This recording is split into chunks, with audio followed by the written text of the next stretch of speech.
Bills fans, I'm not even going to attempt to lie to you. I'm not going to tell you a white lie. I'm not going to tell you a partial lie. The truth is, this was likely the worst season y'all will have in the last 5 years. Shut up the Bills! It's not house show!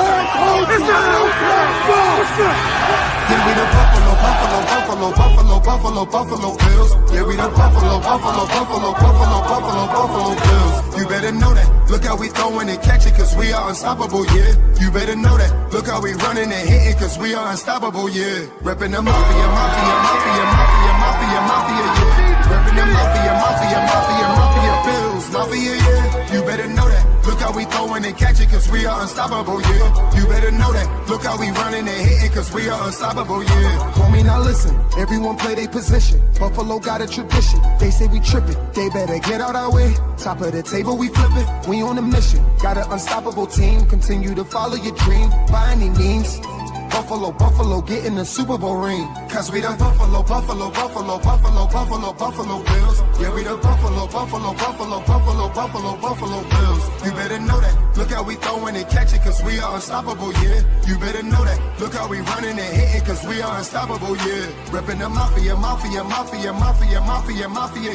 Reppin' the mafia, Bills, mafia, yeah. You better know that. Look how we throwing and catching, cause we are unstoppable, yeah. You better know that. Look how we running and hitting, cause we are unstoppable, yeah. Mafia up in your city, time to get gritty. Screaming and yelling, we bugging. Look at the red and blue. This is an MVP year for Josh Allen. As an MVP voter, I said this last week. Josh Allen, he looks like an MVP. When you vote for MVP, and I can speak for myself, I think I'm one of 50 voters, you look at a couple things. Who's the best team in football? Who's the best player on that team in football? What do they look like as the best player on that team in football? And how much talent is around that best player on that best team in football? Cause we the Buffalo Bills. Yeah, we the Buffalo.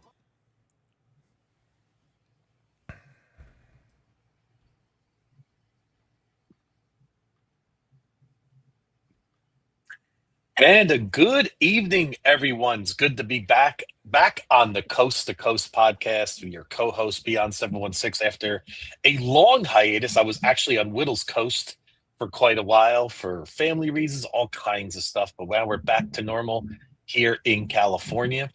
And it's great to see you, Whittle. We have two amazing guests on today, so we'll get right to it. But can you believe, I want to say thank you to the World Cup. And I'm going to say thank you to the World Cup for this reason.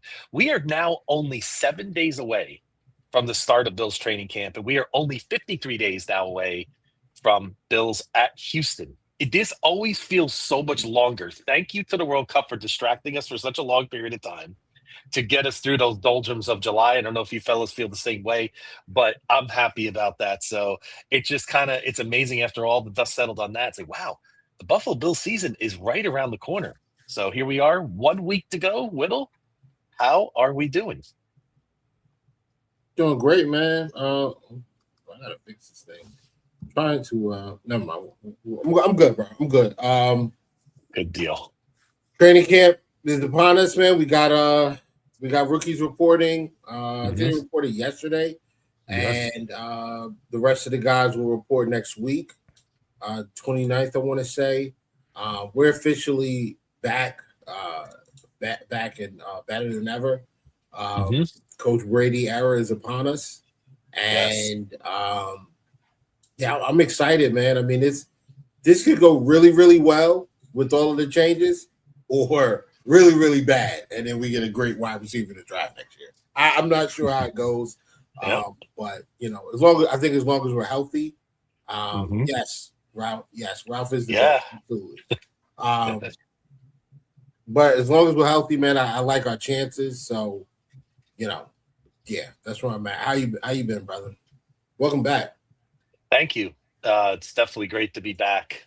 So again, it's about 7 days to go, getting geared up now. And it's really, it's been a different off season than usual, right? We've been so accustomed under the McDermott era, kind of what to expect going into the season of what we had. And of course, anything in life when there's unknowns, right? There's always a little trepidation. There's always a little bit of anxiety as to, what our changes are going to be brought, especially to the Buffalo Bills. As now Josh Allen goes into the 30th year.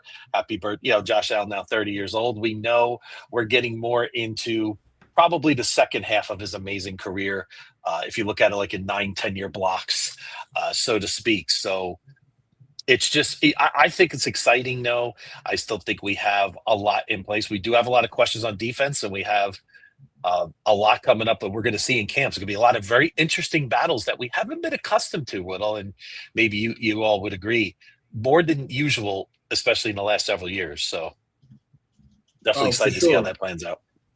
For sure. My biggest concern is the defense, as usual. The last 5-6 years, the Bills have been a top 5 offense, so I'm not really sweating whether or not we're going to put up points or we're going to, have issues with putting up, scoring or the offense being able to carry their own weight.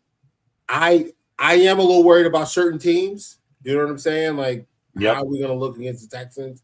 How are we going to look against the Patriots consistently? How are we going to look against Miami? The last one we played, we did not look that hot. So, just games like that. Big game against the Rams. We're going to see a healthy Detroit. Some of those games are, games that I think stand out this year. But ultimately, the defense. I think this team goes as far as the defense carries their own weight. If the defense can carry their own weight, especially in January and February or January. I think we got a great shot to get to February. But before we go any further, we have a couple of return guests. If you were tuned in last week, I had the Ralph Rant, our good friend now. He is now part of his family. We're going to be speaking with the Ralph a few times this year, I'm sure. Looking forward to continuing to collab with him. And a veteran to the show, to the pod, Kevin Masseri. Whenever you guys bother me about numbers or data, if I can't get to it, he can. So fighting too if you come after me, I guarantee it. So welcome, guys. Welcome back to the pod. What are your thoughts on where we are, man? Training camp, new stadium. Like, what's the feels like right now, guys? Well, first of all, great to be here, Whittle, and nice to be here week 2. We had a great and a long one last week. That was a blast. I don't know where 3 hours went. That was the fastest I've ever spent 3 hours for sure. Wow. But this is exciting, and I think we mentioned the World Cup a few minutes ago, and I think the other big impact of the World Cup is that NFL stadiums can get grass, and I think a lot of players are talking about that, and I couldn't be more pleased that the Bills will be on their own grass field for their home games. And I don't know. I haven't done a count of actually what the turf games would actually be now that the Bills have grass in the house. But I think that's one of the impacts, and just looking forward to training camp. And I'm especially interested in this defense. For sure. Yeah, I mean, if you look at it from a perspective of what were we able to do to get to this point, Brian mentions it, the World Cup. Near and dear to my heart. I actually one of very few people who played both sports at a high level, football and soccer. It's not very common to cross those two sports, but I did growing up pretty frequently. So actually, most people don't realize those were my 2 sports growing up. Nice. So it was really cool to see what the U.S. men's team's able to do. I know they fell short against Belgium, but ultimately, I still think the future is promising. But yeah, as Ralph mentioned, the grass is a huge update. Like, look, I'm super happy the Bills are on top of it, and they have a state-of-the-art grass. People are going to start copying the Bills, the way that they've designed their field and the way it drains and the way it heats and the way they germinate it from, believe a lot of the seeds from Penn State.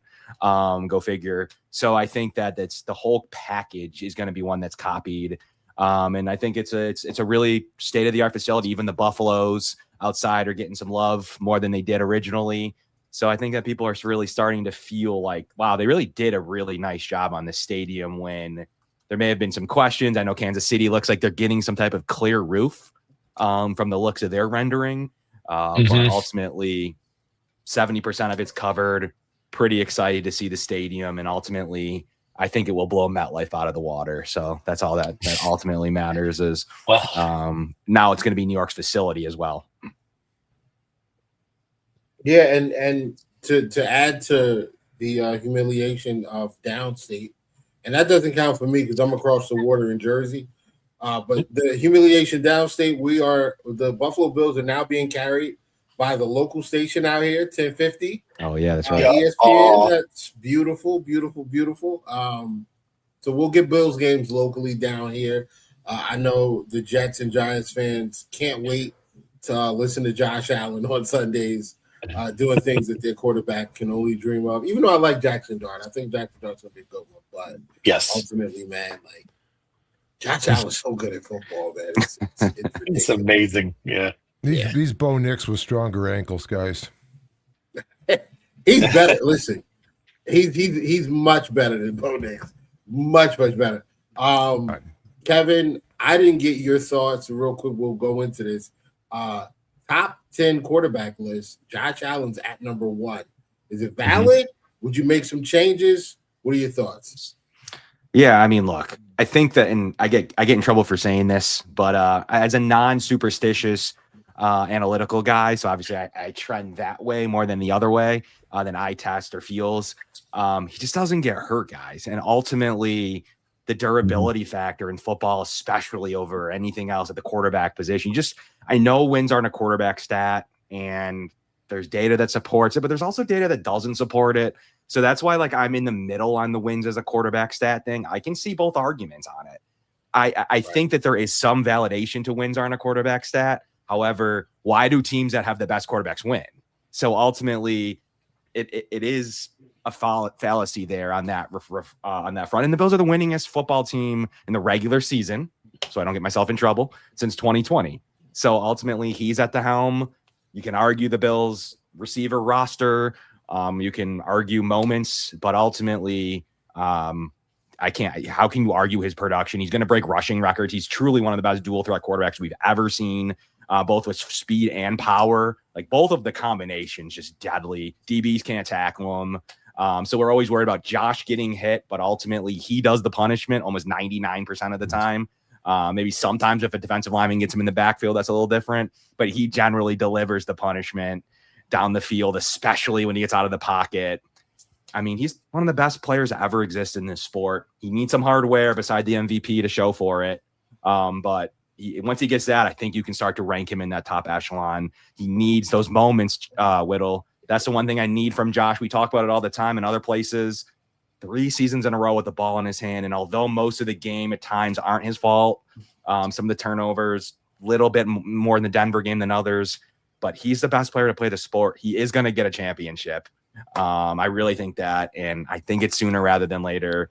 It's around the corner. Coaching changes are super big to me. I was pretty hesitant on it just because I didn't want to ruffle any feathers. But ultimately, you see like the Boston Red Sox go and win 15 straight after firing their manager. It's a thing. Like, I don't know what to say. Mm-hmm. I was in locker rooms before. It's a thing. Like, it just matters. And they did hit the wall with McDermott. And for the last time, his defense also couldn't make a stop against Bo Nix in the fourth quarter. This isn't Patrick Mahomes, who's the best, probably at this point, the best to do it in moments. He really is. In moments, he is the best to do it. It wasn't Mahomes this time. It was Bo Nix. So ultimately, I know there were some injuries. We talk about them all the time, but the combination and Josh, from what I was told, had a huge say in this coaching choice. So, I mean, I think he has all the pieces in play now. So this is what we have to go with. And yes, he is the best quarterback in the NFL today, especially post last season, when I don't really have another quarterback there at the current moment, even though there's a couple that make an argument, but I'm a big Joe Burrow fan personally, just with his processing ability, but he's got to start making the playoffs again. Yeah, that, and he's got to stay healthy. Yeah, Joe's missed, I think, 12 games over the last 3 years total, something like that, or 2 years, or whatever it's been. It's too many. He missed a bunch of games. Another quarterback that I think has a very, very, very good argument for number one, especially when you look at the postseason numbers, Matthew Stafford. His numbers, they get better after the the wild card is cool. Then his divisional numbers are out of this world. His championship round numbers are pretty good too. Like he's got I think coming off the MVP, what he's been able to do over the last couple of years. I just, if they would have made Matthew Stafford the number one quarterback, I wouldn't have felt any type of way about it. Don't you guys feel he's underrated in most places and lists? Yes, I do. Yeah. Yes, I do. I think that stems, though, back from Detroit also. There seems to be a stamp put on players that can last, and they're just the sound of Matthew Stafford. You hear that. But, yeah, I agree that he would have been a fine choice for the MVP. And the other thing, we forget, we spend all this time in the offseason doing these individual rankings, which are great. Football has become a year-round thing. Even in the dead of July, we have stuff going on that we're talking about. But it is the ultimate team sport, as Rex Ryan and many others have said. And to try to attach these individual stats to people, I mean, the eye test is clear. I agree with Kevin. I mean, this is the best football player ever, I believe. And one of those other players, we're talking about durability, who goes out with that foot fracture he had for the last several games of the season and into the playoffs? I mean, yeah, he was getting shot up, but that was, that's toughness. And I think that is part of that injury thing. But yeah, sure, Stafford, I agree, but I think you've got to look at, the defense Stafford has been playing with that actually gets pressure. I mean, you've got to have the quarterback and you've got to get pressure on the other quarterback. And that's and I think that's what Jim Leonhard has solved here. So don't get me going on the defense. I'm really loving, I think, what we're going to see. Yeah, I'm Yep. I'm right there with you, Rob. I love kind of I love what the defense could be. But I'm like, this team, man, over the last 3 years, we've been so freaking close. 23, we're a couple of drops from winning that game. 24, a drop away from winning that game. And I literally had a Ravens fan try to tell me that was Josh's fault. It was a bad throw, and his pre-snap read was terrible. You idiots. They ran that same personnel grouping and mugged the A gap with linebackers, brought the nickel down, and then brought the safety down. They did it 4 different times, and they always blitzed to the side where Chris Jones was. And on 4th and 2, fourth quarter, gotta have it. They blitzed with a boundary corner and a safety from the opposite side of Chris Jones, which is a super no-no, because if Josh realizes that, and Cooper, it wasn't even Cooper over there, it was Ty Johnson. If they recognize what's happening there, that is a quick Ty Johnson up the sideline, soft toss, catch, go, touchdown. But obviously, Spags is one of the best to do it. The Chiefs have been really, really, really good in situational football, especially in close games, over the last 7 years. So you tip your cap to them. And then last year, man, the turnovers hurt. And it wasn't just the turnovers. It was the timing of the turnovers. That Cook fumble, absolute worst time. I think if Cook holds on to that football we scored there, it's probably going to go out. It's probably over by halftime. Josh is sitting in the fourth with a ball cap. Because Broncos fans can lie all they want now. You guys didn't believe before the game. You didn't believe you were going to win. They didn't. First quarter. You didn't believe until Josh Allen fumbled before the half. You didn't believe. You didn't. We're here now. New coach. I got to see the defense do it. I can't put myself out there without seeing the defense do it. So that's where I'm at. And they got to show me now. Well, what are your concerns with the D, Whittle, as far as is it just not knowing, or is it anticipating certain things to be not right? It's a couple of things. Number one, I'm nervous about the linebacker depth. I like Terrell Bernard. I think Terrell Bernard's a very good player, especially when he's healthy. He hasn't been healthy. I think Dorian Williams is starting to become the player that I thought he could be when he got drafted out of Tulane. Caleb Elam-Zor, they love him. I don't. I gotta see it to believe it. Joe Andreessen, I'm hoping that this is a simpler defense that he can pick up on a little bit faster because he seemed to have trouble getting on the field with McDermott as the head coach. So there's some uncertainty there, and the linebackers are extremely important with defending the middle of the field, kind of taking away those quick slants and quick check downs to the running backs, and we got a tight end problem in the AFC. Mark Andrews is still here. The Cincinnati Bengals utilize their tight ends very, very well. Brock Bowers is out there. What's his name? And Njoku is now with the Chargers. And Mike McDaniels is going to use the heck out of him. I'm just a little worried about the middle of the middle tier of the defense, the middle level of the defense, that second line. From nickel corner, D. Alford is new. Not really sure what to expect from him yet. And then the linebackers, man, like I feel a lot better if Jermaine Pratt was on the team. I feel a lot better if I knew that Matt Milano was sitting at home right now with the playbook and having conversations with Jim Leonard and the linebackers coach, a couple of days a week. I feel a lot better about that with Shaq Thompson. I just don't know. Yeah, I was thinking that you're going to have a linebacker signed. It's just natural. Someone's waiting till training camp till August 1st, let's say, just as a round number.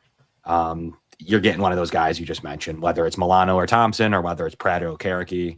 Like at some point, like one of those guys. I mean, those guys are looking for higher level jobs at this point, and they're hard to come by. So they're going to wait for either an injury or someone like Brandon Beane to call and say, "Hey, we got some youth over here. We got some availability." I mean, one of your topics was free agents. I just think a linebacker is a natural fit right now. The Bills don't have to pay a ton. That's Brandon Beane's music. They're going to be able to plug in a guy that's right borderline starter, if not better than that. So, I mean, you're going to start to see some of these final names trickle in. And there's a couple of boundary corners if they needed to go that route. But ultimately, you're going to see one of those guys get signed here relatively shortly and possibly starter level based on what they think of Elam-Zor. But Elam-Zor is the only problem. The only thing I see with him is like Jim Leonard talks about him any chance he gets. Ultimately, I mean, he's in OTAs basically calling the defense. I mean, we'll see. Like he's the key to all that. I think he's the blocker right now of getting one of those vets to start day one. So I think they kind of want to see where he's at after he comes back, or he's there now as a rookie. So right.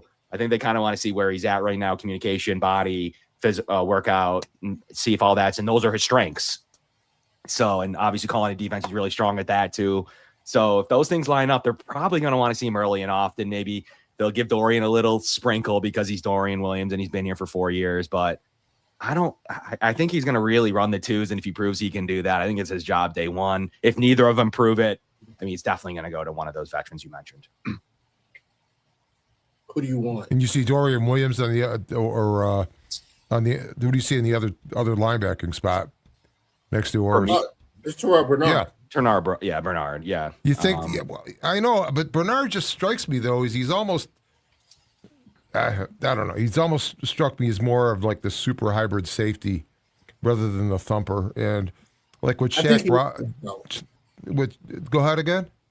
I think you need that. You're running a 5-man front. I'm not in love with Rousseau in coverage or Bradley Chubb having to drop out and cover tight ends or running backs in the flat. Like, I mean, can they do it? Sure, they're athletic guys with a athletic ability to get out there. I don't think you're going to see that a lot, though. I really don't think we're going to be seeing any kind of a significant percentage of them dropping. I mean, you're going to have to. But Rob, you're gonna have to see that. You're gonna have to see somebody from one of those outside backer spots in coverage, and I think consistently, unless we're just bringing pressure and going man behind them. Yeah, I think you're gonna have to, because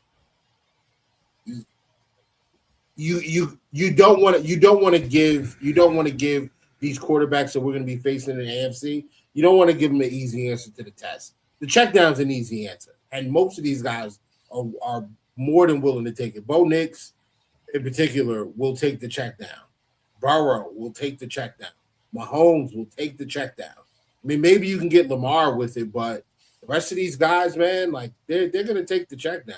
They're going to take it. So I think you're gonna have to see some of that, of some of these edge guys drop out into coverage, simulate pressure, drop out, take an easy answer away from the quarterback, and maybe they're in coverage, maybe they're just playing like sort of a zone / spy, cover this area until the quarterback makes a move. But I think you're gonna have to see some of that. But ultimately, where Terrell Bernard's strength, in my opinion, is his ability to read what's happening in front of him, diagnose it quickly, and his coverage ability. He was excellent in 23. 24, was it 20? Which year was it? Was it 23 or 20? No, it was 23. I think 24, he didn't have the best year. Well, he hurt the ankle at the end of 23, right? Yeah, he was really good in 23. Really good, if I'm not mistaken. I think that was the year he had like 140 something tackles, 6 sacks, 6 interceptions, or something like that. Like, he was all over the place. Yeah, don't forget he comes from a similar 5-man front. I mean, he used to have in Baylor. He used to be used to those big fronts and be able to run and be free. And Dorian Williams also 6'1", 225. So it's not like you're gaining anything high weight speed. So I think that's ultimately, for me, and Dorian is just he just can't cover anybody. He's just too much of a liability for the minimal gain you may grab against the run, which is mitigated with the 5-man front. So ultimately, I'm just not Dorian Williams' biggest fan. I think he serves a purpose. Loved him in the QB spy role. I think he's a top 4 special teamer, plays core 4, plays most teams units. He's super good in most moments. He's just a super liability in coverage. He see ball, get ball. We'll see how that plays. Has a little more play in this defense, but if you're looking for like a Joe Andreessen, might come in with that thumper ability. But I mean, they just haven't proven that they want to go get one of those guys. They could have. There was a couple that they could have gone and done and fairly affordably and/or limited draft resources. So they're ultimately going to lean toward like an Elarms or and a Bernard combo at this point, especially when you have a Chubb who's big and a Rousseau who's big next to them with 3 big guys in front of them. I think they'll feel pretty good against the thumping side, and they want the benefit. That back to the tight end point, they're going to want the benefit to the best coverage guys that they can get. And to me right now, it's Bernard and Elarms or as their core abilities, but we'll see as training camp rolls around. And if not, I like the coverage ability of a Bobby Okereke. I'm not sure where he's going to go in the next week or two, but he is truly a starting linebacker for me that's available at the moment. And we know Milano can do when healthy, and he showed flashes last year, so would also be a good signing. Shaq Thompson also earned the fans. People loved him. He had a really good 1 year here. So the Bills have certainly a good choice. And I'm a Okereke fan because I really think he is in that next level of who's available right now if I was to pick. But more realistically, he's probably bringing back Shaq Thompson. Or Milano. So we'll see where that all. And Pratt is said to be someone the Bills were interested in at one point. So he might be more the mold you're looking for. If you're kind of looking for a little different of a linebacker, maybe they are. So we'll see. I think that'll be broken for us in about if they do something there, which I think they will in the next week or two. What kind of style what veteran style they're going to bring in. Well, exactly. And the veteran style based on what Leonard is doing with the defense now, because and I've heard this on so many pods and doing predictions on the Bills, guys are looking at what the Bills did position-wise last season, and I just don't think it applies. I think, somebody like Javon Solomon could come in and be a different player, almost something we haven't seen out of him before. So I asked that question with how much the defense is changing, how these roles might change, and you're getting into it there exactly with the coverage abilities, because the math is changing up front. They've got 5 guys in the line of scrimmage rather than 4. Yes, the edges may drop out in coverage or have a flat route to take or something like that, but I just think the change in math and the pressure that the Bills haven't been able to get, I'm thinking like that's going to be what they're going to anchor this defense with. And I might be wrong, but it's the concentration that's been put up front and then really not so much in linebacker and the inside linebackers again. And again, those roles have changed some because of what Bernard or Milano may have done last season, or even Shaq Thompson, different in this defense. And I think this defense, though, is going to be faster and easier to learn. They've already heard that from players like Deion Walker and Bradley Chubb, both. And so it'll be interesting to see how the roles that we think these guys occupy actually translate to this version of the defense that we're about to see. Jermaine Pratt, 6'3", 250. If they want to go with a different mold, the guy that gets tackles, cleans everything up, a little bit different, he's there. So it'll be up to Leonard to determine the way he wants to go with this. But I think on the outside edge and the defensive, stand-up linebacker position, Joker, whatever you want to call them, stand-up rush linebackers, Leos, or they've got a couple of different names based on the coverage unit. But I mean, it's super deep there now. The Bills did spend their top resource there, one of their top free agent resources in Chubb, their top draft pick in Parker. Don't forget Hoyt's back, and Mike Dana is going to be a guy that is going to make the roster. Maybe, I like his play. He hasn't been the best lately. But he's also going to be the 52nd guy in the roster, 51st, 52nd, 53rd. Like it's a deep unit. It's not one that is going to rely on all those guys. And Hoyt being in DN 4 right now, stand up lineman 4. I mean, they did spend significant time adjusting to that. I think that's why I think they'll feel safe and with some free play from Bernard and Elarms or at the moment.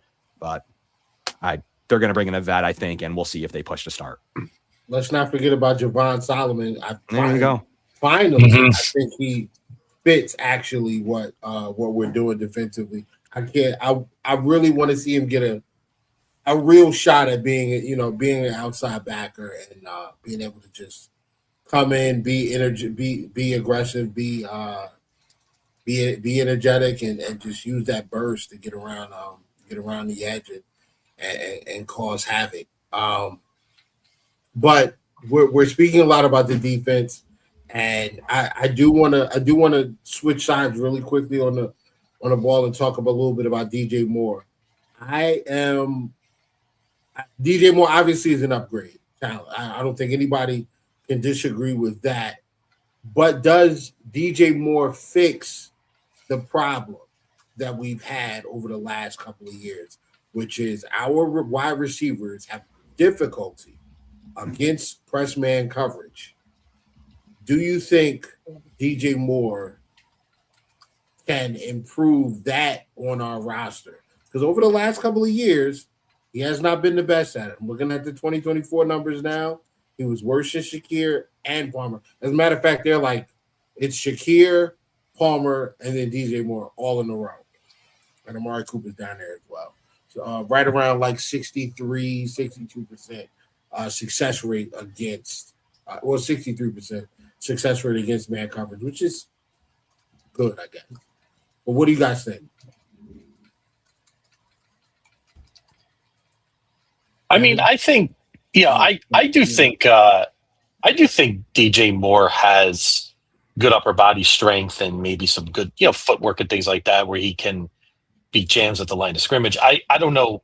I mean, some of you would know better in terms of how he is against press man against some other top receivers. I mean, I would say Whittle. I don't know if it fixes all of our issues, but I do think he's going to help fix a number of our issues with our wide receiver. If anything else, I just think he puts some of our other skill players in better positions to get better matchups as well. So especially like a Keon Coleman, who's trying to get back into good graces of our organization and also kind of take a little bit of a leap this year, right? And we have a lot, and even a guy like Khalil Shakir, I think it puts him in a better position for us. So will he have the impact of a Stephon Diggs? Well, that's going to be tough to replicate. I mean, Stephon Diggs, he had the most catches in 4 years in the NFL when he was with the Buffalo Bills, but maybe we're not cooking like 20 Whittle, but we're not struggling. I hate to use the word struggling with a top 5 offense, but how it felt at times we struggled passing the ball, guys. I think you would all agree. I think we're going to be somewhere in between with a much more efficient run game and a much better offensive line than we had back in 20 and even 21. So I mean, that's just my long-winded answer on that. I mean, when it comes to DJ Moore, I mean, the fit was weird with Ben Johnson. Like, it's been known, it's been talked about. Like, late in the season, you still had Caleb Williams not looking his way until he needed to, and then I mean, he walked off Green Bay twice himself. So ultimately, he brings some of that edge that some of the receiver, including Diggs, at times missed in those clutch moments. I mean, Moore's kind of opposite of that. Does he come down with that play instead of Brandon Cooks? I think so. He's a super solid low receiving guy. I mean, look, if you look at his corner route percentage, 60%, post 72.7, 9 routes, 61.5%, success routes. I mean, those are deep patterns. And I mean, he's over 60% or more cumulatively deep down in the deep third of the field. I mean, he's super successful down there and in clutch moments. His out route and his dig routes are super strong. I mean, he runs those fairly efficiently, 71% success rate running digs. I mean, he's a 70% beater against man coverage. I mean, that's good enough. That's good. And he's 78% against zone. I mean, if you don't go his way, he's not going to be good. I mean, he is a volume-based receiver. And, you know, I'll get myself into trouble where I think he's better than he was. And that was before the Bills traded for him. So I am a DJ Moore fan. And early on in the offseason, I'm like, he's going somewhere, and I hope it's not Kansas City. Because I think that he would match super well with an Andy Reid style offense, and one that I think that Brady will utilize some concepts from. Those dig routes, they need to run those dig routes, get him on a 9. I mean, he can do everything. That's what makes DJ Moore. He runs every route. If you're gonna not utilize him or look the running backs or tight ends way, which Brady has done, but so does Ben Johnson, and even more so. So it's kind of that combination of, you don't trade for him. I mean, look at how successful he was underneath. We said this before a little bit with some past players, but especially DJ Moore, how successful he's been with Brady. His route tree's plentiful. He runs them all. It hasn't been his best lately, and everyone's saying, well, he's done. I don't think it's that, only because of how good he was in the playoffs. Multiple touchdowns in the playoffs last year. He was very successful.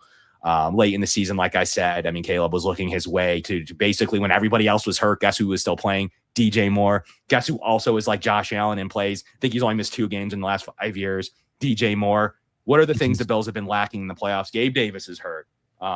You know, even Shakir's been banged up at times. Dawson Knox has, been in and out. Dalton Kincaid has been on one knee. They've been playing Trent Sherfield at times, and he's back on the roster as the 6th receiver. I got that. But guys, he just brings an edge to this roster that I think Beyond said it. He is going to open up the field more, and I think to be able to use Shakir in different ways than you were able to last year. So I'm excited to see it. Pass the ball more, and I think that we'll see right here early on, especially on the offensive side, but while the defense adjusts, how much did McDermott have a say in this offense? And I think Brady will make a point to show that, even if it wasn't true, which it was, but he's going to make a point to show you that, this is my offense now. I was told that I had to run a certain percentage. I had to run more than I passed. And it's my job to actually show you what I can do with a DJ Moore and a Khalil Shakir and a Skylar Bell, who also does some things really well on the same field at the same time. And the name we haven't mentioned is Pete Carmichael Jr., because as much as we think the Bills are going to be different on defense, obviously new scheme, Jim Leonard, but on the offensive side, I believe that Brady has brought in Pete Carmichael Jr. to really redo this offense somewhat. I'm not talking about reframing it, just some new siding maybe, but I believe that it's going to be a case of where, just like the point you made about, I think McDermott had his hands all over the offense last season. He was protecting his defense, which didn't work anymore after he lost Hyde and Porter because it was so complex. It required field generals like that and back. But now with this offense that you had, and with Pete Carmichael coming in and looking at some of the passing concepts, bringing in things from other teams that he's seen, he talked about that in his presser.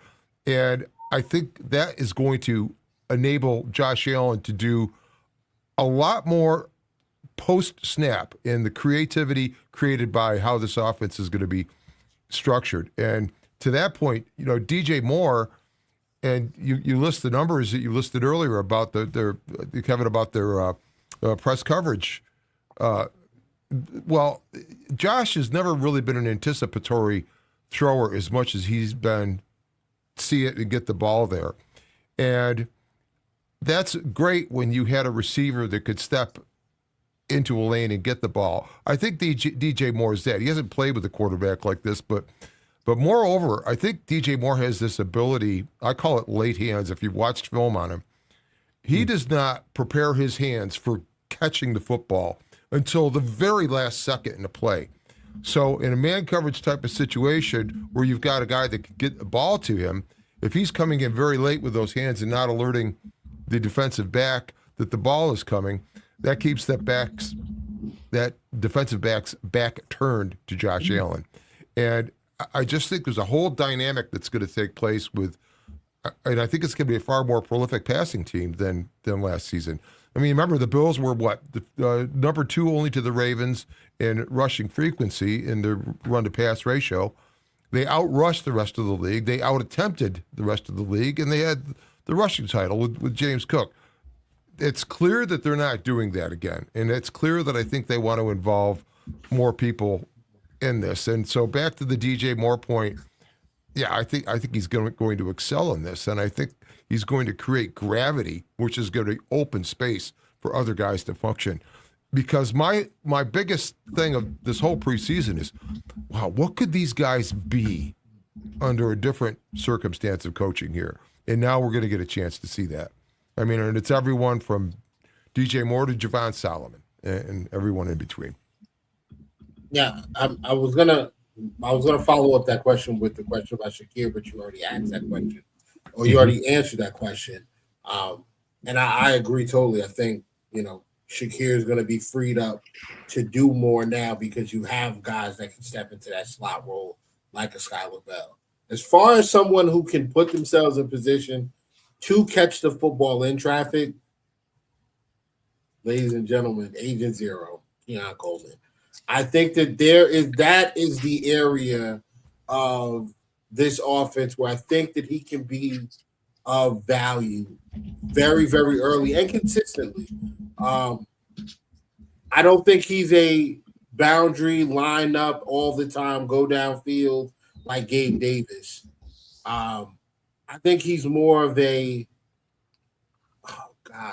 late in his career. Marvin, who's the guy that played for Jacksonville? Receiver that Marvin Jones? Yes. I think he's more of that, where he's not really a guy that can separate, but I think he can be a reliable target. Strong hands, big physical frame. You can put him into areas where Josh can just kind of rip the football to him. And if he can get in and get a couple of steps, he's dangerous after the catch. Plus, he's an excellent run blocker. Excellent run blocker. I still think they do want. I know they still want to run the football. You don't spend, you don't spend the time drafting a guy like Jackson Hawes and then not decide to continue to run the football. We're going to still run the football. We're still going to play with multiple tight ends, I believe. Yes. How do you guys feel about the Bills double downing Whittle? How do you feel about him double downing on? I mean, I didn't know if I believed him or not, but it's August 1st almost, and Keon Coleman looks to be their receiver 3, receiver 4. Like they truly think there's something there. I mean, they truly believe he's a 700-yard, 7-touchdown receiver. I agree. I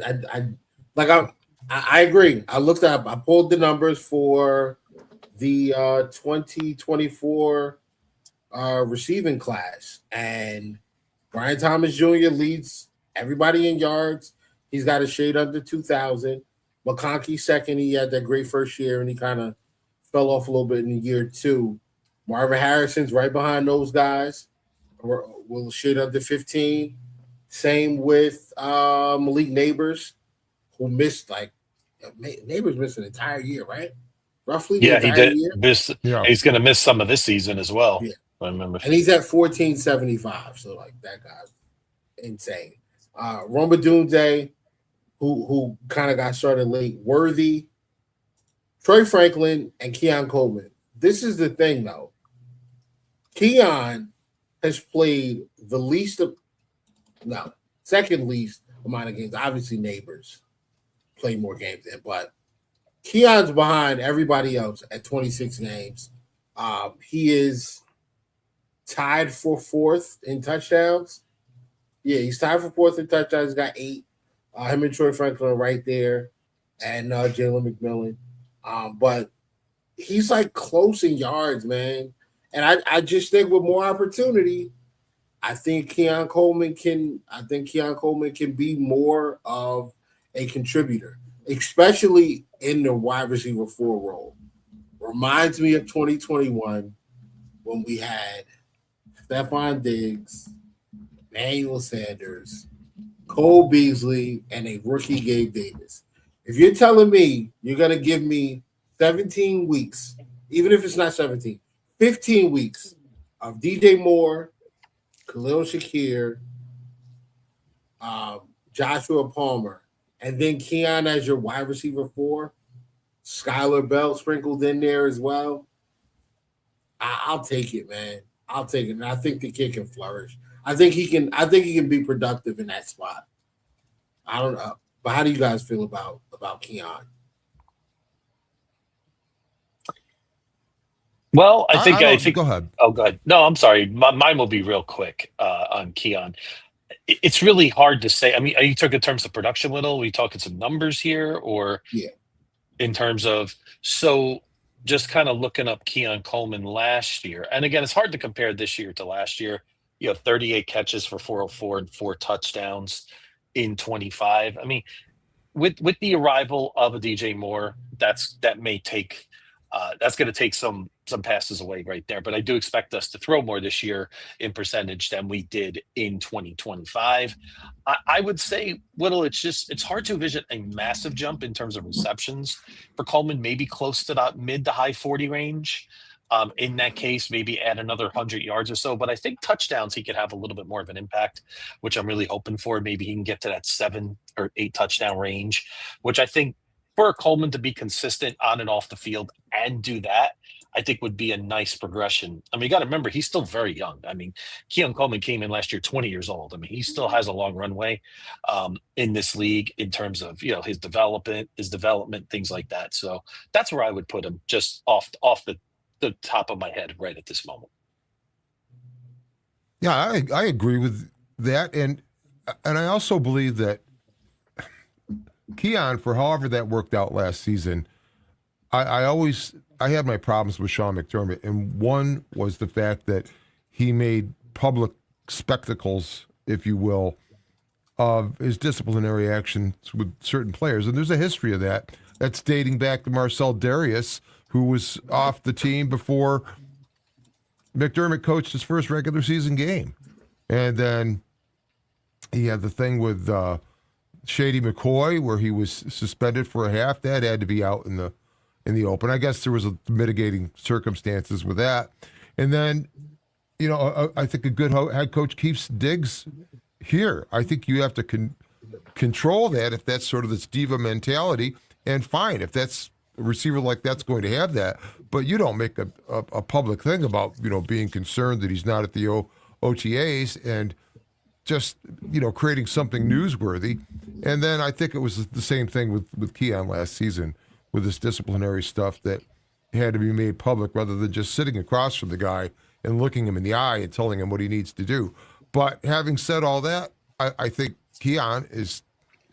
I think he's still got those tools we talked about with him coming in, and now he's just more mature, and I think it's going to be a good year for him. I think it's going to be a complete turnaround, and I think it has no small part of it is due to the change in head coach. I think there's a different energy and an attitude running this team now that's not sort of a weight that was on it before, and I think you'll see that weight get lifted, and Keon Coleman is probably going to be an example of that throughout the roster. Yeah, it was weird to make a spectacle of that, and then he made a spectacle of the trade deadline. He made a spectacle of the rosters of Jamarcus Ingram. He made a spectacle of just a couple of topics that just were super strange. You could tell he was pressing, he was feeling it based on the production of his defense, and then it didn't perform in the time it mattered the most. But Keon Coleman is definitely a guy that just didn't vibe with the head coach. It's very clear. There's been some rumblings that did Brady just follow suit and listen to McDermott when he probably should have spoken up, probably. But at the same time, as an OC, like you do what you do and you kind of stay in your lane. And some of those higher personnel decisions, you got to leave to the GM / head coach. It just kind of comes with being an OC and making sure that you get to keep your position. So, but Brady has his back. I think his vibe matches better. You've already seen some players claim about how different that is in the locker room. We'll see if that ends up being true. And it's such a love-hate relationship with McDermott, especially when it comes to someone like Coleman, where a lot of players like him because they get to keep their jobs, especially if they're a defender. So a lot of defenders love Sean McDermott because they kept their jobs for 5+ years. Like literally, there's nothing to not love about that. And his scheme, and you played his scheme, and did probably play the best of football in that scheme. And then, you have other offensive players and that just didn't vibe with him at all. So, I mean, ultimately there was that. And I'm going to throw Josh Allen into that. I know their relationship was probably better toward the end, but it just didn't seem like the world's greatest relationship. And by all accounts, I still think Josh pushed for the coaching move behind the scenes. I really do. I really said, if I don't get any help in the playoffs this year, that's it. Like, I'm a fan of this team too. Like, if he's not going to help me out, maybe, and I have to play 4 touchdown good every day, we got to do something here. And we saw that exactly happen. Josh didn't play his best game. He's been awesome in the playoff. It wasn't his best day. Still was pretty good. And McDermott came up short for him. So ultimately, that was it. I mean, that was it.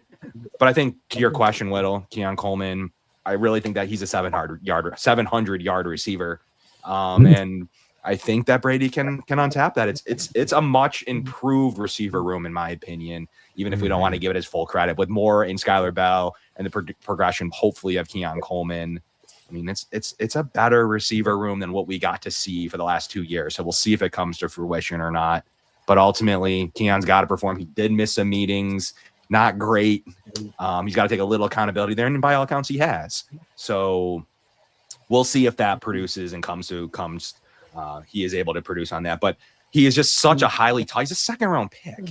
Like, wasn't the first overall pick. Like, come on. Like, do we talk about? We like to talk about these second-round picks so much with Boogie Basham and Cody Ford, and like the second-round pick. Like, ultimately, I do expect a little bit more than he's given, but like, we're acting like he's Matt Stafford here, or someone that was taken first overall, or Joe Burrow. Like, come on, he's the Bills receiver 3 at this point, or receiver 4, or whatever you want to call it. Like, let him be that and let him flourish at that. So hopefully maybe he can be a receiver 2 soon. So let's kind of let's do that rather than just get on him with these obsession we have over these second-round picks is wild, even though we forget about like James Cook, or we forget about others who have been super successful. Cyrus Torrance, yeah, we forget about Cole Bishop, all second-round picks. Super solid players. Right. I think there are a couple things working against Keon Coleman. Number one, he got drafted a couple weeks after Stephon Diggs was traded. So that correlates to, the average fan as Diggs is out the door. Keon Coleman drafted as the first receiver for this team after Diggs walks out the door. He's wide receiver 1. He wasn't wide receiver 1. Keon Coleman was brought in here to replace Gabe Davis. They were not expecting to move on from Stephon Diggs, and it just worked out that way. But I think he gets unfairly I think the expectations are placed on him of being a number 1 wide receiver, and that wasn't him. It wasn't him in college at Michigan State. He was definitely lower in the pecking order than Jayden Reed. And when he went to transfer to Florida State, what was the guy's name? Johnny Taylor or Johnny, what was his name? The other Johnny White. Who? Wasn't it Johnny White? No, it was Johnny something. I can't remember who. I can't remember what it was. He converted to tight end. I know that. I know you're talking about, though. Yeah. He converted to tight end. But he was the wide Eagles. receiver 1. Yeah. He was a wide receiver 1 at Florida State. Keon was the two. And I think this is a good opportunity. Like I said, if he comes in these wide receiver 4, yeah, I could see him, flourishing in that role, 500-600 yards. Johnny whatever, Wilson. Johnny Wilson. Yes, there we go. Mhm. I could see all of that. This is what, but we also got to take into consideration Joshua Palmer is injured often. Like he is injured often. So he has been for us. So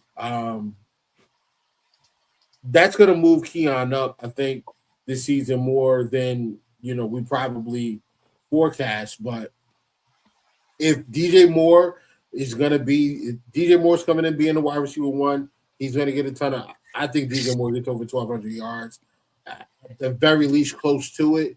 And I think he's right around 80, 90 receptions. I think Keon can function as the other guy. Great run blocker, physical, does offer you some sort of a change of pace, strong hands, runs a very good slant route, and he's difficult to bring down after the catch. So I think that could help Keon. And frankly, like, he's 21 and he's right there in the pack with the other guys that were drafted in the same range as him. Like, there's not that big of a difference. McConkey's got like 500 more yards than him with a ton more targets, more receptions, and I don't know. But I like Keon. I think Keon's going to be fine. Yeah, that's where I'm at, man. That's where I'm at with Keon. But let's move on to the defense. Let's move back to the defensive side of football. We talked a bit about the linebackers, and one second. We talked a little bit about the linebackers, and okay, Kevin. All right, man. Thank you for coming in, bro. Yeah, thanks for having me, guys. We'll definitely have a lengthy talk about some free agents when spaces fire up, and also we'll jump back in soon to talk corner.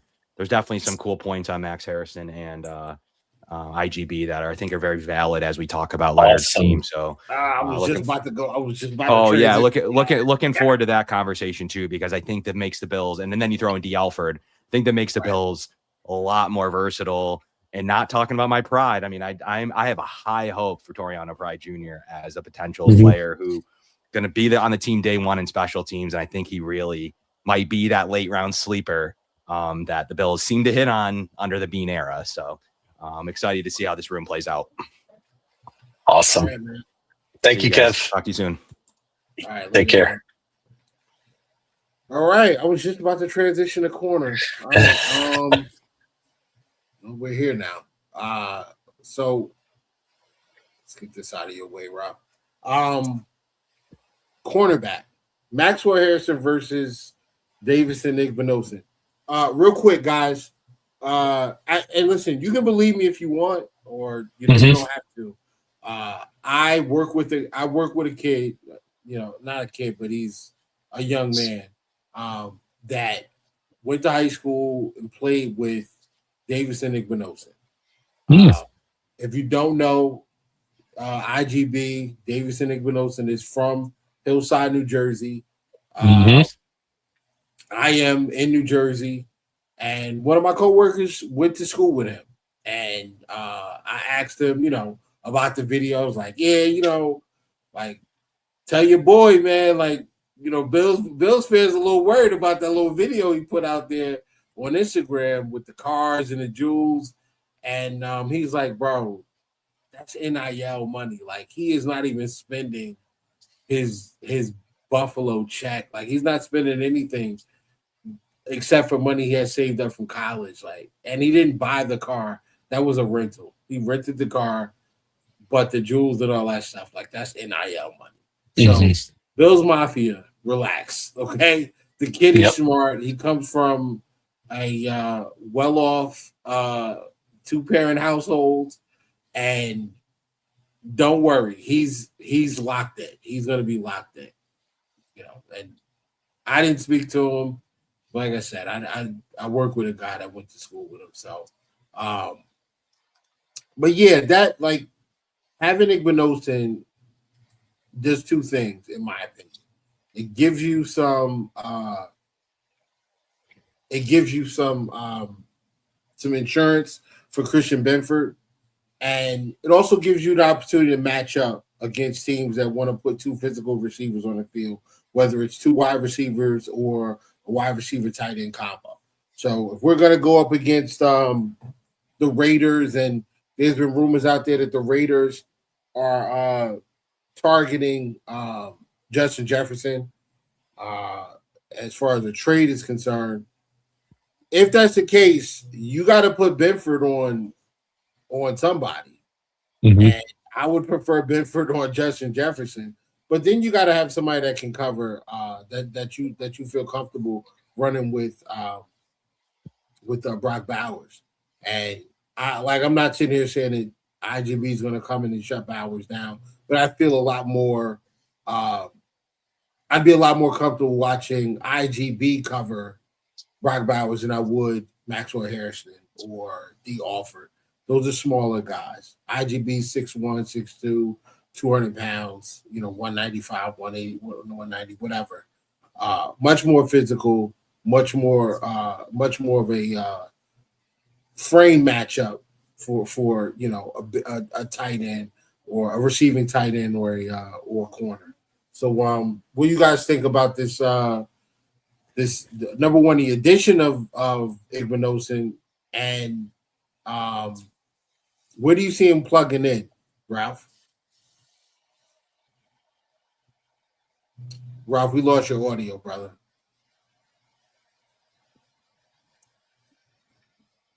Nah. There it goes. Can you hear him? There we go. Yep. Now you're back. Got it now. I don't know how that got clicked. Yeah, I think, definitely corner three. And as you say, with the physical side of it.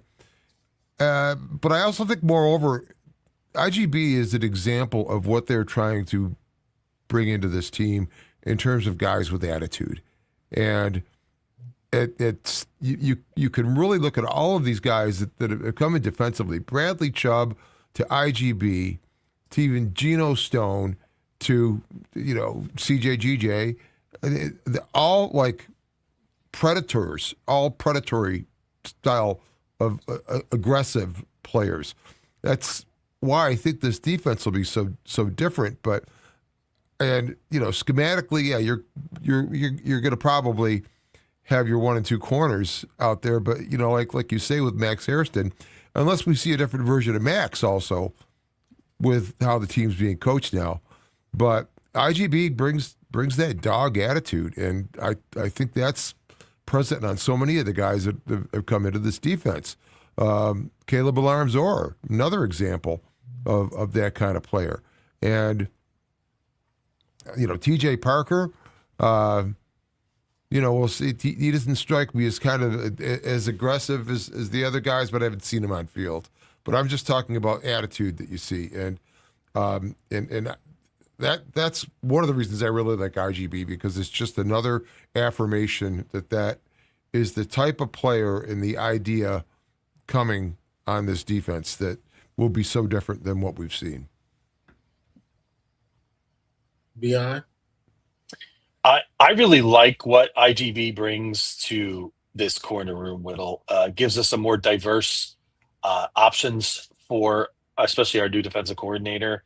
I mean, Davidson, he's good in run. He's good against the run. He's just got long arms. He's got an imposing frame. He's just a big guy, 6'2", for his position. I just think he gives us something that we've really it's been how much have we talked about it, Whittle? I mean, the unfortunate loss of when we lost Benford in the 24 title game last year. We saw when we had some issues with depth, and Brandon Beane spoke about that. And I think what happened was when he first got drafted, I think a lot of us had expectations that we were going to see a different pick there. And it wasn't the player that people are upset about. I think it was just when the smoke cleared, you really got to dissect the type of player that Davidson is. It made a lot more sense. I mean, Whittle, I'll give you a perfect example. One of your favorite Buffalo Bills retired this week, and that was Levi Wallace. Yes, I would be remiss if I didn't bring up Levi Wallace's name during this pod, but you see how we've had depth problems in big situations before that may be one of the bigger reasons, if looking at a list of reasons why the Buffalo Bills have not beaten Kansas City. I mean, sometimes just a couple plays, guys, and you know just as well as I do. And to have a guy with his skill set back there, he's also an Iron Man. He played 53 career starts, straight starts at Ohio State. That fits the mold of what we're looking for here in Buffalo. So I really think, from that point of view, I'm really excited about the addition and what he brings.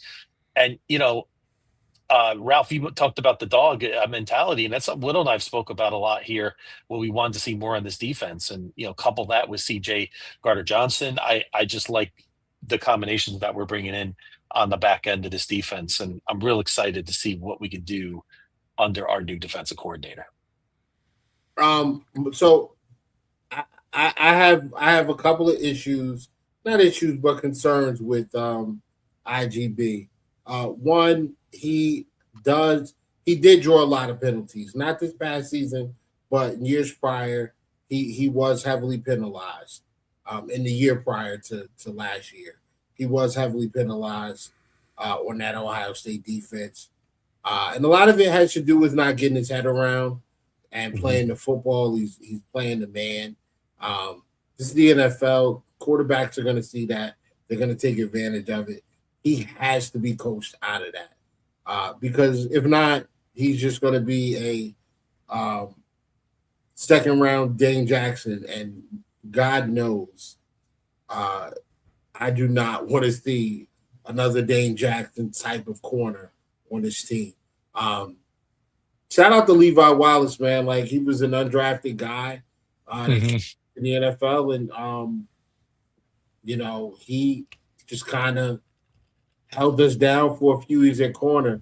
It's just unfortunate that in probably the biggest game of his career, Tre'Davious White happened to be in street clothes instead of on the field covering Tyreek Hill. Game is probably different. The outcome of the game might be different if we have Tre'Davious White there, except versus Levi Wallace and Dane Jackson being our starting boundary corners. I don't know if I'll ever forgive Levi Wallace for being misaligned on Travis Kelce right before they kicked that field goal. The only receiver on his side of the field was Travis Kelce. You're misaligned. I don't know what you're guarding, but you give an uncontested streak right down the seam for Travis Kelce to catch, get down, and then them call timeout and kick a field goal, send it to overtime, and we never touch the ball again. Just unbelievable way to lose a football game. Him and McDermott will never, ever, ever be forgiven for that by me and probably all of the Bills Mafia. But IGB's got a chance.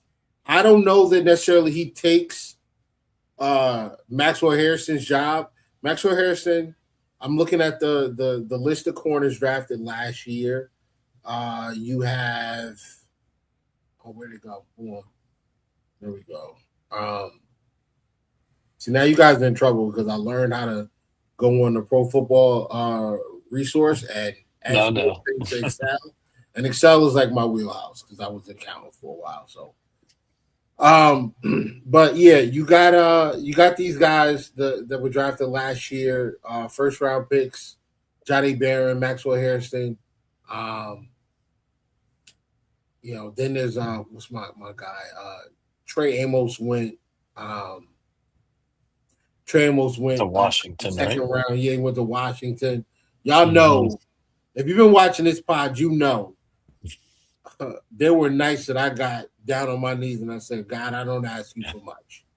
But when the Buffalo Bills step up to the podium, please put Trey Amos on that card. It just didn't work out. But yeah, I do like what Max Harrison brings.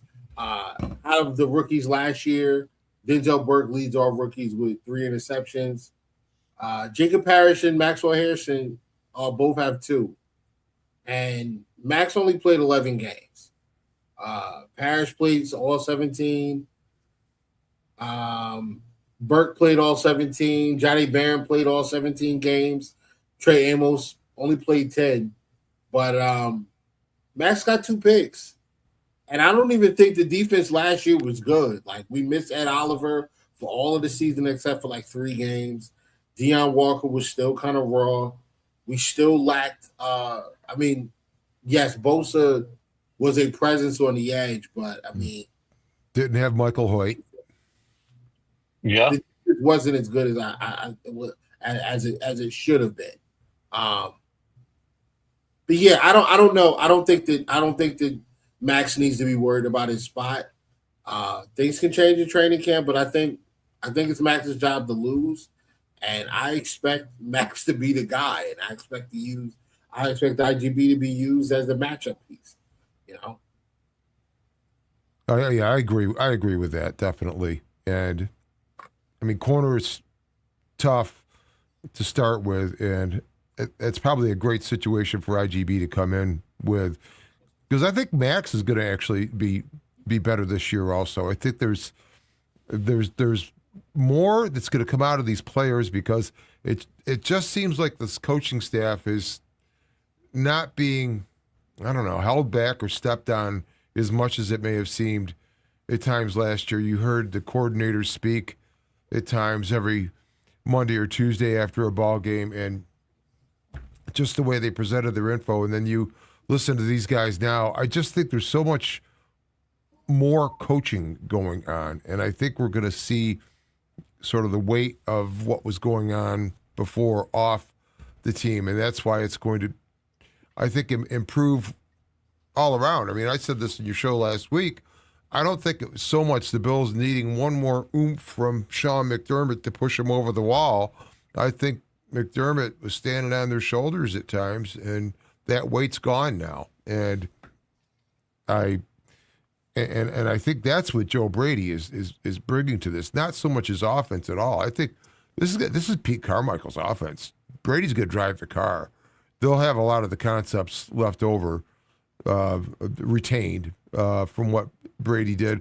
And there's probably things that Brady couldn't do because of the weight of McDermott being on the offense and having his hands on, calling out what's going to be run to pass ratios or whatever. But I really think that we're going to see a big change also on the offensive side of the ball. It's going to look a lot different. And so I think just all around, it's a higher energy situation. Yes, we will count that interception, by the way. Just that little comment there. Any interception against the Dolphin, we're counting it, Woke. We're always going to count it. They count the same all around. That's true, but always a little bit more against our rivals, though, as we know. So certainly is. Okay, sure. We're gonna let's get into the wish list, man. If you had to choose one free agent acquisition to be brought into this team before the start of the season, what position, what player? Brian, let's hear it. I really like what you said. I'm gonna maybe steal something you said earlier because it still triggers with me as Matt Milano, and I still wonder what he's doing. We haven't heard, too much about what he's up to right now, and how he would fit. I believe any great defensive coordinator makes players fit into their system. You know what I mean? It's not just, it's my scheme and that's it, and you won't be a fit. I believe Matt Milano could very well fit into a nice option and give us, again, just that, even if he's not the same Matt Milano as he was the last few years, A, I just love to see him on this roster if we are eventually going to get to where I think we can, and B, just offers us a really nice insurance policy, because we don't know what Michael Hoyt's going to be yet. Like Ralph mentioned earlier, he's going to come back. We hear a lot about Caleb Earlham's-Orr, and I'm very excited about what he could bring, but we still don't know. We have a lot of unknowns with some of our linebacking room. How's Gregory Rousseau going going to adjust, going to the outside, right? What's Mike Dana going to bring us? We have a lot of questions there. I think we could have a lot of answers to, which I do feel a little bit better about our linebacking room than we probably have in the last few years. But I just think bringing back Matt Milano would be a good option. Ralph? There's a good case to be made for Milano because you're almost making the same case for Bradley Chubb when you brought in Chubb after he returned from injury last season, like Milano did, and he had a decent season, did Chubb, coming off that injury, but it always takes a year, and now he's coming into this situation with this defense, and you wonder if it's like the same thing with Matt, who was back last year, had a lot of flashes, and that could be a possibility. I was going to ask you guys what you would think if they signed Bobby Wagner. I don't want Bobby Wagner. I don't want Matt. I'm sorry. I'm going to say it, man. I don't think I want Matt Milano back. He lost his step. I hate to say this. I have a Matt Milano jersey sitting in my closet right now. I know you do. Yeah, he lost his step last year. Mm-hmm. It is what it is. And if we were bringing him back to be a guy off the bench, sure. Like if he's coming back and he's not the next guy in line to start or the starter, yes. If Matt Milano's linebacker 4, I'm cool with it. If he's linebacker 2 or 3, I don't think so, man. I can't watch this guy. I can't watch this guy fade away, bro. I can't do it. We'll watch it. We watched Trey White do it, and you watch Jerry Hughes fade away. I can't, bro. I can't watch Matt Milano fade away like that. Let him just ride off in the sunset where he is now, or bring him back as linebacker number 4. I'm cool with that because you get him in spurts, and hopefully the spurts you get him are good. But yeah, I don't want to see him out there giving up 3rd and 8s to running backs or tight ends on plays where 2 years ago that's at least a pass breakup. You know what I mean? So, You're making a good case here, Whittle. Give me Jermaine Pratt. Give me Jermaine Pratt.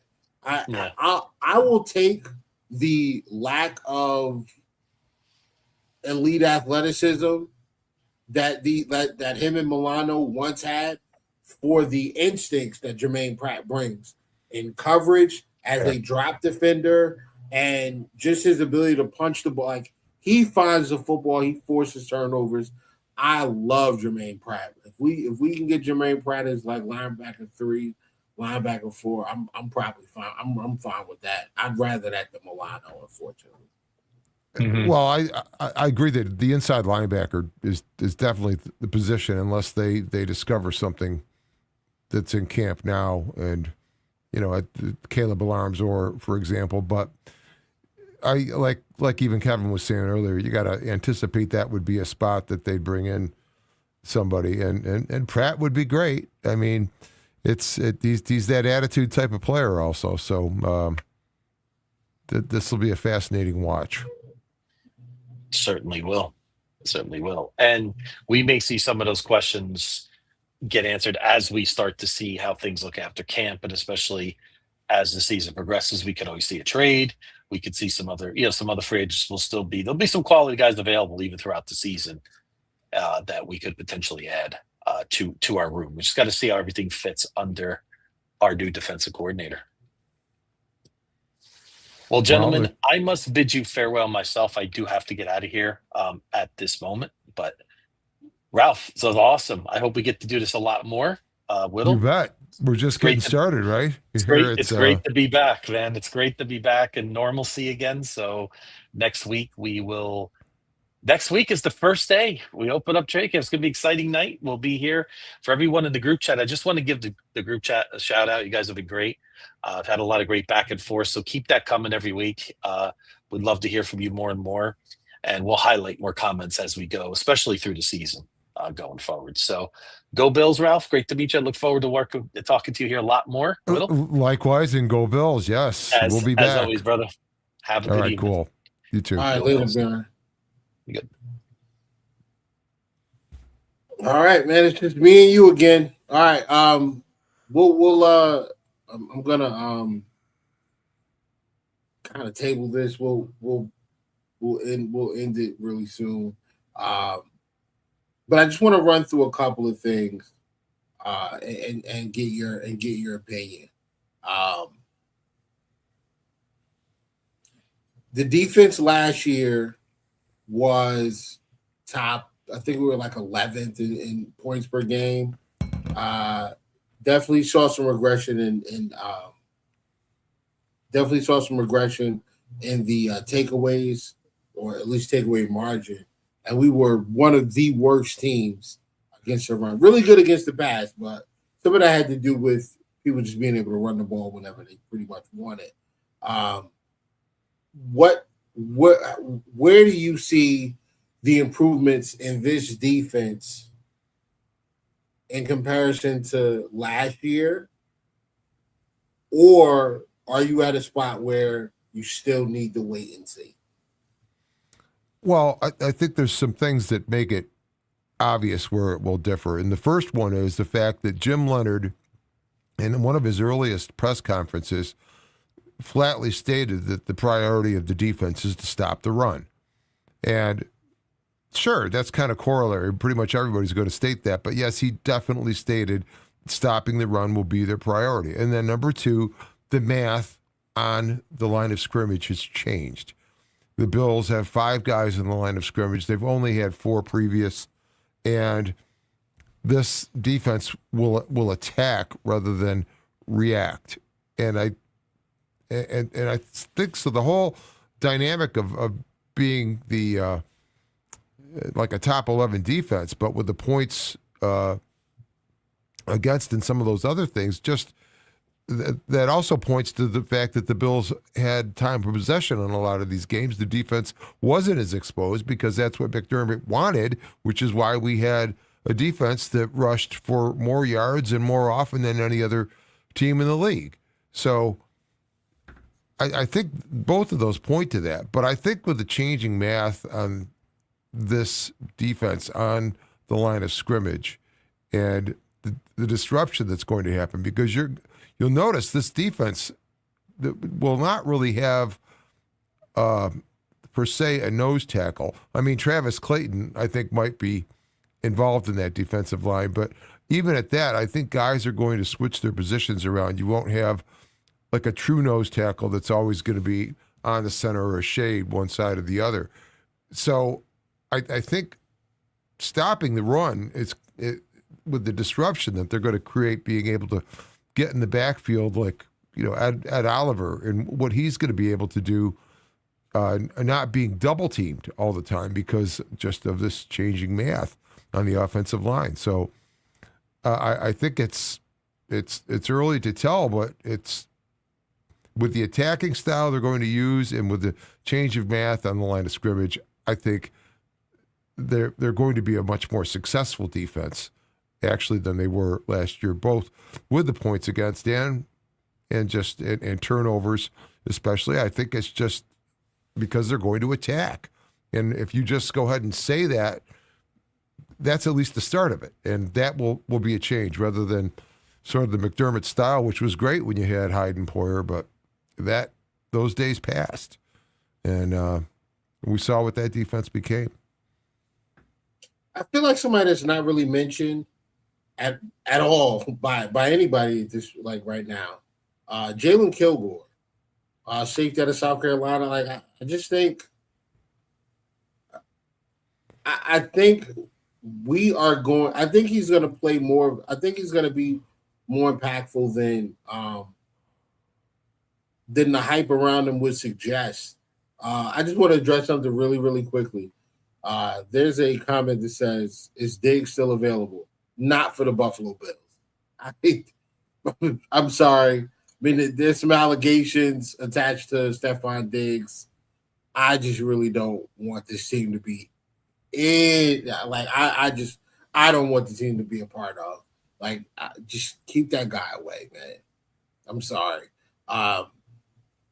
You know, obviously with Diggs, if Diggs were to be an option, I think there's some conversations that have to happen between him and 17. There's also some conversations that have to happen between him and Brandon Beane. And I just can't see it, though. I can't see it. I think they're good with their receiver room right now. It's the thing. I agree. But go ahead. Yeah, I say a lot of people will say no to that because it's just based on what it's been. But hearing them talk and hearing Pete Carmichael talk about it and Joe Brady, and some of the things they're saying, they're accurate, but they're not just blowing up the team. I believe there's definitely something going on in the receiver room now, and I think the attitude that's brought with DJ Moore to start with, he's got that connection with Allen based on the number of seasons, the age. They were signing autographs together when they were rookies, or even before. I think even during the draft process or whatever it was. So they've had kind of a connection there, but this is going to be something very, very different, I think, with Moore. And then what it does for these other guys is all you need to do is change one thing, and so many other things can fall into place on a team. And I think that's possible with this offense. And that's why I think it'll be a more prolific passing offense. I think it has to be, just based on how often the ball was run last season and the kind of pressure you're putting on James Cook. Yeah, that's the other thing. I'm hoping Cook's numbers, his touches go down, especially his rushing. Right, the amount of carries has to go down.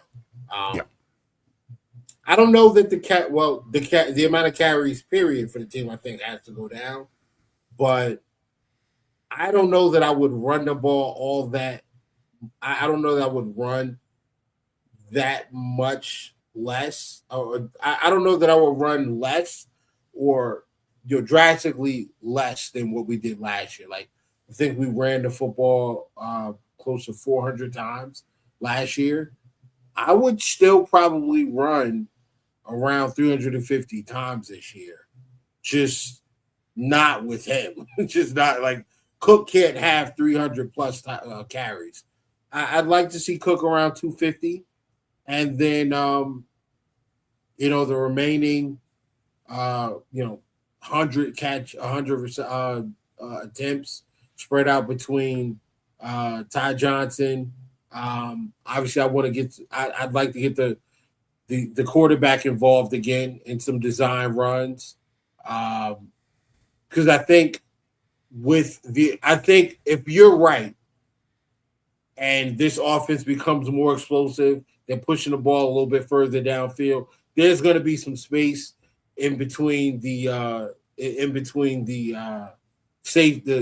secondary and the linebackers, that if we can get to the second level with the tight end or pull-in lineman, I mean, there's some big play potential for Josh Allen running the football. So I'd like to see Josh get a few more carries in the design run that are not tush pushes or quarterback sneaks. I'd like to see that. I'd like to see him get out in space, and I want to see Davis get more carries. And I'd like to see Ty Johnson run a little bit more out of 11 personnel. Those are the things that I'd like to see. If we're going to have space out there because we're pushing the ball down the field, let's take advantage of it and hand that football off to some of these athletes and let them go to work. And with that being said, I think we did the we did like I think we did the record and things like that already. I do want to get into the observations of what's happening in training camp. We will be following that going forward. So we will talk about some of that next week. Ralph, I think you brought something up about the turf versus the grass. The grass. There's a podcast there's a content creator on YouTube. His show is called Cracking the Tables. And I don't know if you've ever seen it, but he gave some numbers on the injuries. He gave some numbers on the injuries between grass and turf, and like lower extremity injuries, leg injuries, foot injuries. It's like 60% more on turf than it is on regular grass. I'm happy we're going to regular grass, but you still got to play the Jets, so that's at least one game on turf. I don't think who else has a turf field. Let me look. I'll look that up really, really quickly. It's the Patriots are grass now, right? I'm about to check right now because I think I mentioned Dave jokingly, but we can figure the ones that don't because we've got the Jets certainly, and then down at Houston. Yeah, I mentioned Deggs jokingly for crying out loud. If you want a championship, you have to throw caution to the wind sometimes. I don't care if it's a one-year wonder. I just want a Super Bowl win. Yes, I'm right there with you. NFL teams. Now Woke is in the house. Cool.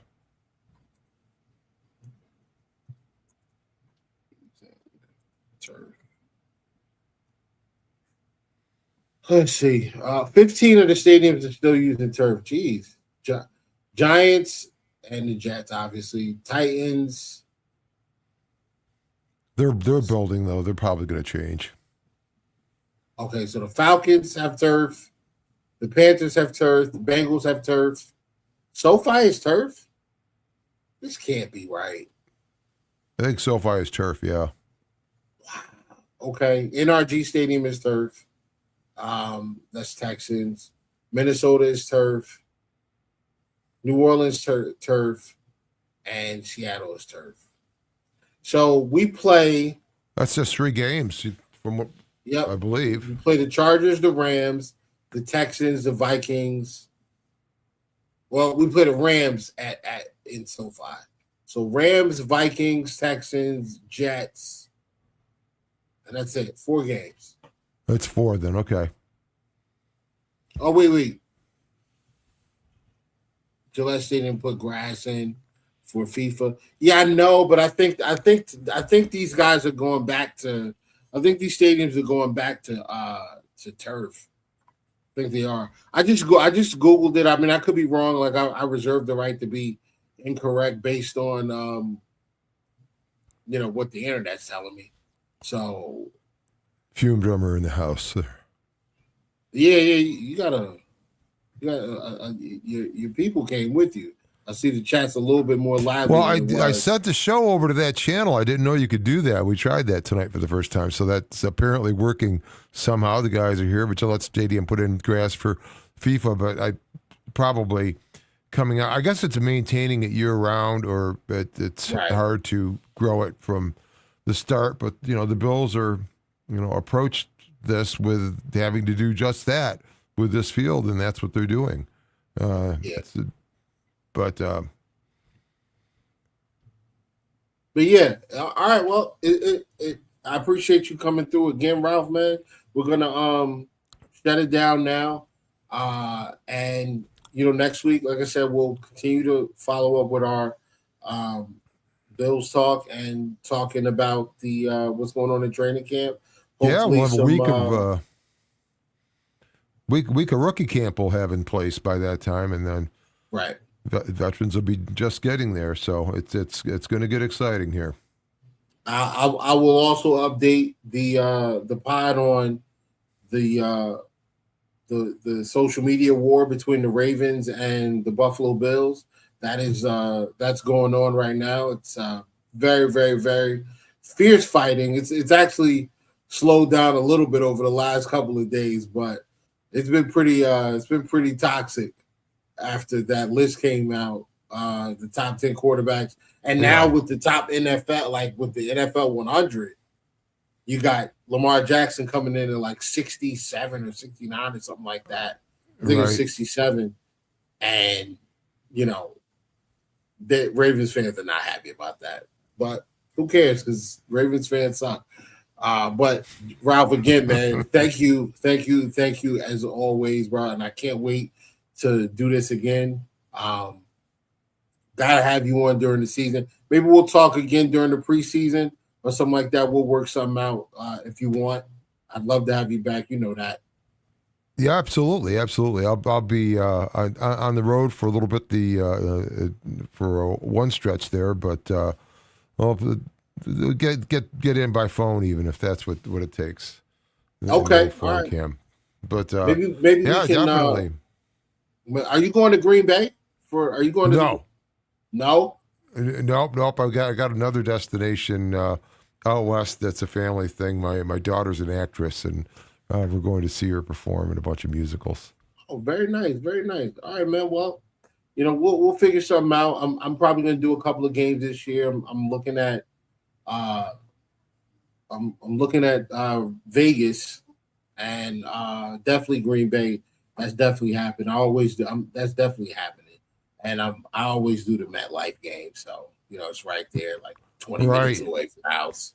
So, oh, it sounds good. The Green Bay, that sounds fun. Yeah, one of my buddies, Packers fan.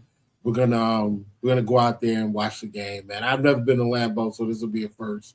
One of the major stadiums in the NFL knocked off from a bucket list. So, yeah, man. Got to do it. Sounds Absolutely. great. Well, all right, cool. So till next time, thanks so much, and thanks guys for showing up out off the Ralph Rant channel. That was great to see that was working. And as always, be good, do good, God bless, and go Bills. Go Bills. Hey, Mark, I'll see you in Green Bay, brother. Yeah, have a good night.